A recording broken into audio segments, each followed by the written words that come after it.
अरे भाई, प्रॉपर्टी मेरी, मालकियत मेरी, चैरिटी में मैं देना चाहता हूं। आप कौन होते हो कहने को नहीं दे सकते? ये कौन सा कानून है? ये छोटी सी बात है, ये कौन सा कानून है? और हमारे प्रधानमंत्री जी, इनकी मैं बड़ी इज्जत करता हूं, हमेशा कहते हैं वन नेशन वन लॉ। तो अगर वन नेशन वन लॉ होना है तो बताइए भाई साहब कि ये केवल कहना कि मुसलमान ही वक्फ दे सकते हैं, ये किस किस्म का लॉ है? ये किस किस्म का लॉ है? Shri Kapil Sibal. Thank you, Mr. Thank you, Chairman, sir. I rise to oppose the bill and thank you for this opportunity to participate in this debate. मैं थोड़े संक्षेप में कुछ मुद्दे उठाना चाहता हूं, कोई विवादित बात नहीं करूंगा। समझ लीजिए कि मेरे पास कुछ संपत्ति है, मेरी प्रॉपर्टी है। मैं हिंदू हूं या मुसलमान हूं या ईसाई हूं या सिख हूं, मैं उसको चैरिटी में देना चाहता हूं, तो कौन उसको रोक सकता है? कोई नहीं रोक सकता। और इतिहास में तो ये बात आपके सामने रखना चाहता हूं कि there was a right of non Muslims also to make a waqf. और 1954 में और 1995 में जो प्रावधान लाया गया, उसमें यह लिखा गया कि केवल मुसलमानों को वक्फ बना सकते हैं, कोई और नहीं बना सकता, प्रॉपर्टी नहीं दे सकता। और 2013 में जो संशोधन लाया गया, ये जो रोक थी वे खत्म हो गई। अब ये जो 2024 का अभी कानून बना है, उसमें वापस ये कहा गया कि केवल मुसलमान ही वक्फ दे सकते हैं। वो तो अलग बात है, मैं केवल छोटी सी बात रखना चाहता हूं। मैं as far as the 17th century, and I'll give you a judgment of the Madras High Court, which observed that it is common for the Hindu zamindars to have Muslims in their territories to make Muslim endowments. Similarly, in Arur Singh versus Badr Deen, Lahore High Court upheld the right of a Hindu to make waqf of his property for a Muslim graveyard. After independence, Nagpur High Court upheld the right of a non-Muslim to create waqf.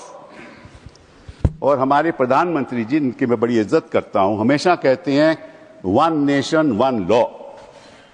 तो अगर one nation one law होना है तो बताइए भाई साहब कि ये केवल कहना कि मुसलमान ही वक्फ दे सकते हैं, ये किस किस्म का लॉ है?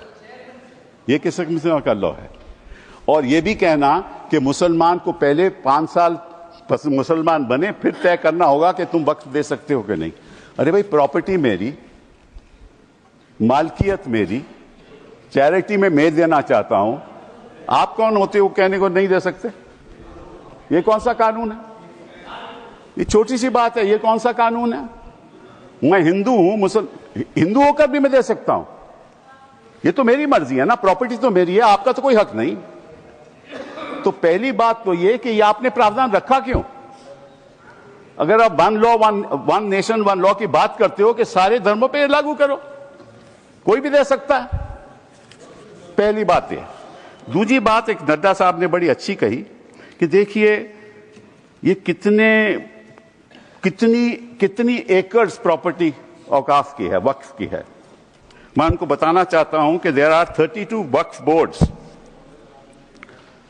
in this country in different states merely supervise administration of waqf properties in their respective states. But please note kar lijiye Nada ji, total area of Hindu religious institutions in Tamil Nadu, Andhra Pradesh and Telangana respectively is 4,47,000 in Tamil Nadu, 4,65,000 in Andhra, 87,000 in Telangana, 723 acres with Tirumala Tirupati Devasthanam, and thus it comes to 10 lakh acres only in 4 states.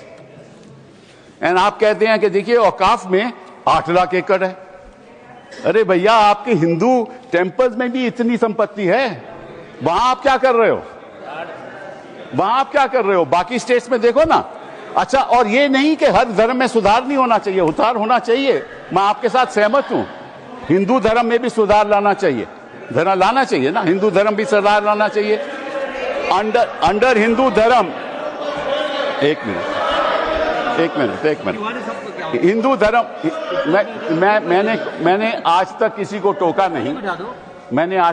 टोका नहीं, मैं केवल छोटी सी बात रख रहा हूं आपके सामने। हिंदू धर्म में भी सुधार होना चाहिए। अब हिंदू धर्म के अंतर्गत अगर कोई सेल्फ एक्वायर्ड प्रॉपर्टी हो तो वह अपने बेटों को दे सकता है, बेटी को नहीं दे सकता। कहता है मैं नहीं दूंगा अपनी बेटी को। इस्लाम में भी है कि भाई को ज्यादा मिलेगा और बेटी को कम मिलेगा, इस्लाम में भी यह है। वहां वक्त से द्वारा सुधार हो सकता है, यहां कोई सुधार नहीं हो सकता। तो आप अगर महिलाओं की बात करते हो तो एक कानून लाओ कि हिंदू लॉ में कोई अपनी सेल्फ एक्वायर्ड प्रॉपर्टी केवल बेटों को नहीं दे सकता, वहां महिलाओं का हक होना चाहिए।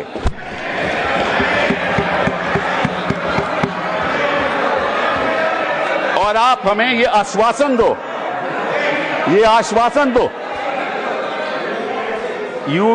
you make a commitment in this house that you will bring a law which will protect the right of daughters when they want to give away their self acquired property.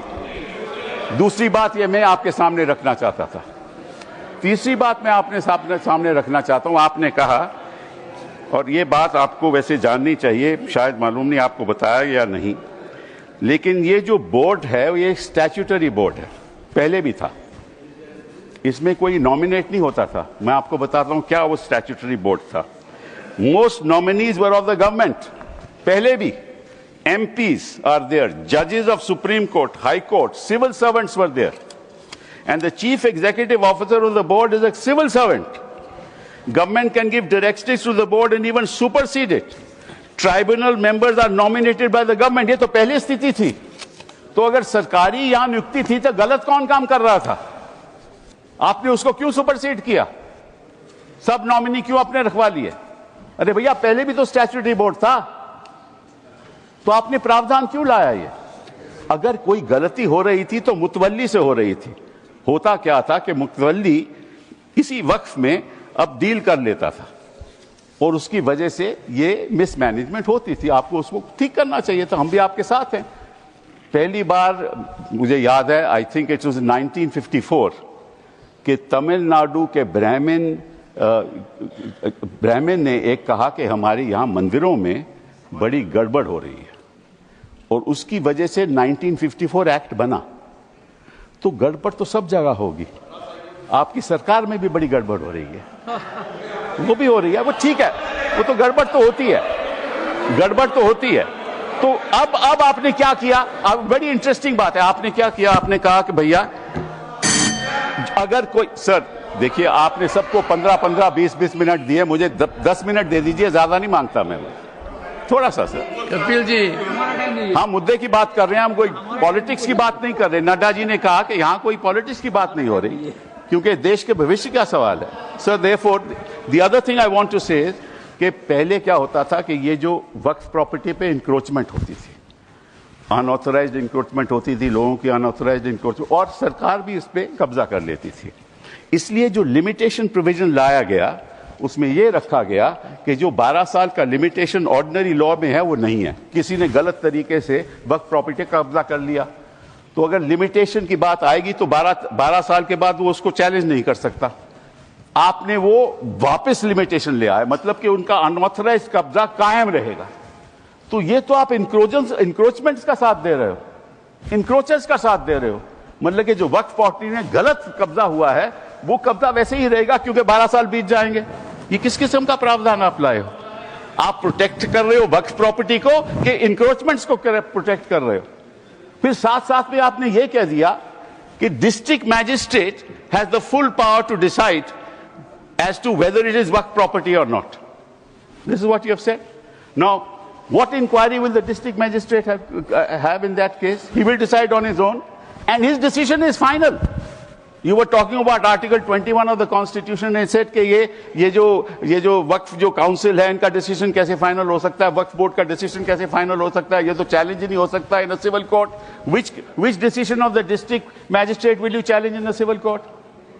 You have said in this law that the decision of the district magistrate is final.